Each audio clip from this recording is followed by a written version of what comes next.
ఈరోజు మనం మూడవ ప్రపంచ యుద్ధం గురించి, బ్రహ్మం గారి కాలజ్ఞానం నిజమవుతుందా అనేది తెలుసుకుందాం.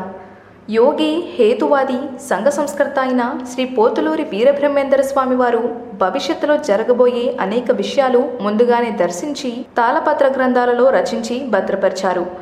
వీటినే కాలజ్ఞాన తత్వాలు అంటారు. ప్రపంచంలో ఏం జరిగినా బ్రహ్మం గారు అప్పుడే చెప్పారు అని అనడం, వినడం జనాలకు అలవాటే. మరి ఆయన చెప్పినవన్నీ జరుగుతున్నాయా అంటే ఖచ్చితంగా జరుగుతున్నాయనే చెప్పుకోవాల్సిందే. బ్రహ్మం గారి కాలజ్ఞానంలో భవిష్యత్తు గురించి చాలా విషయాలు నిజమయ్యాయి.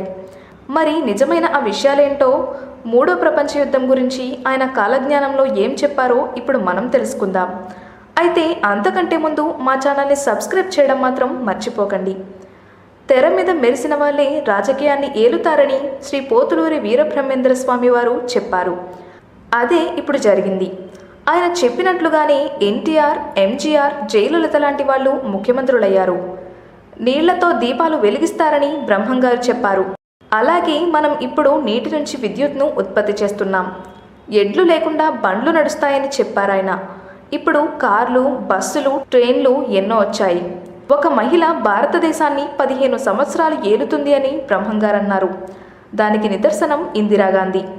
ఇందిరాగాంధీ ఖచ్చితంగా పరిపాలన చేశారు. రాచరికాలు, రాజ్యాలు, దొరల పాలన అంతరిస్తాయని చెప్పారు.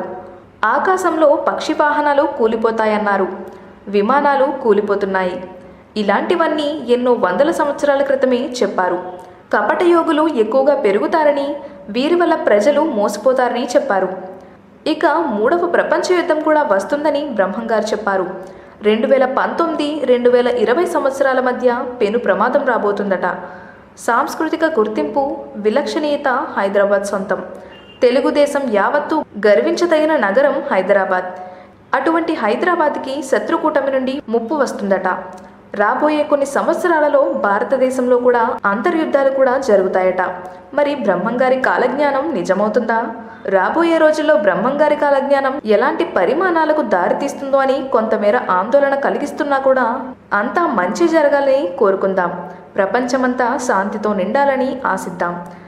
ఈ వీడియో కనుక మీకు నచ్చినట్టయితే లైక్ చేయండి, షేర్ చేయండి. మరిన్ని లేటెస్ట్ అప్డేట్స్ కోసం మా ఛానల్ని సబ్స్క్రైబ్ చేయండి.